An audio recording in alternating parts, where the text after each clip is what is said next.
Nagbabala ang palasyo sa mga scammer na naniningil umano para mapabilang sa mga benepisyaryo ng bawat bayan makikinabang. Paalala nito, walang bayad ang programa na regular na nagbibigay ng bigas sa mga beneficiary 6 na beses sa isang taon.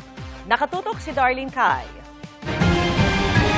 Hirap sa buhay kaya hindi na maipagamot ni Aling Merly ang sakit na emphysema. Hindi rin nila maipaopera ang 1 taong gulang na apong may cleft lip and palate. Ito po nga po, apo namin, wala, iniwanan ng magulang.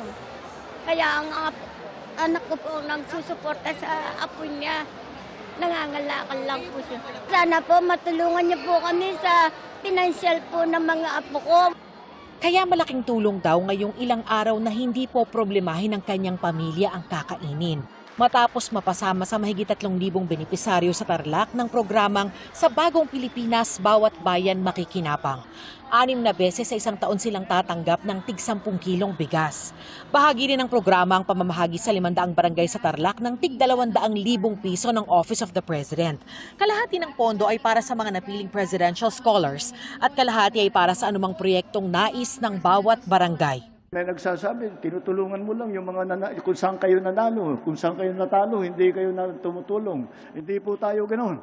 Basta Pilipino, tutulungan natin. Ngayong 2026, 58 billion pesos yung pondo para sa LGSF o Local Government Support Fund ng Office of the President, kung saan kinukuha yung pamimigay ng bigas at yung Social Civic Program Fund para sa mga lokal na pamahalaan. Nagbabala yung palasyo sa mga kumakalat na scam at maling impormasyon tungkol sa LGSF, lalo na yung mga nanghihingi ng pera. Hindi maniningil ng kabayaran o anumang fees ang gobyerno sa mga LGU beneficiaries upang makuha ang kanilang budget. Pumunta rin ang Pangulo sa Sual, Pangasinan para inspeksyonin ang bagong ayos na Sual Fish Port Complex.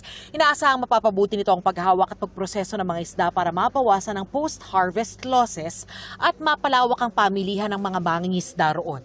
Mula sa Tarlac, Darlene Kai, Nakatutok, 24 Oras.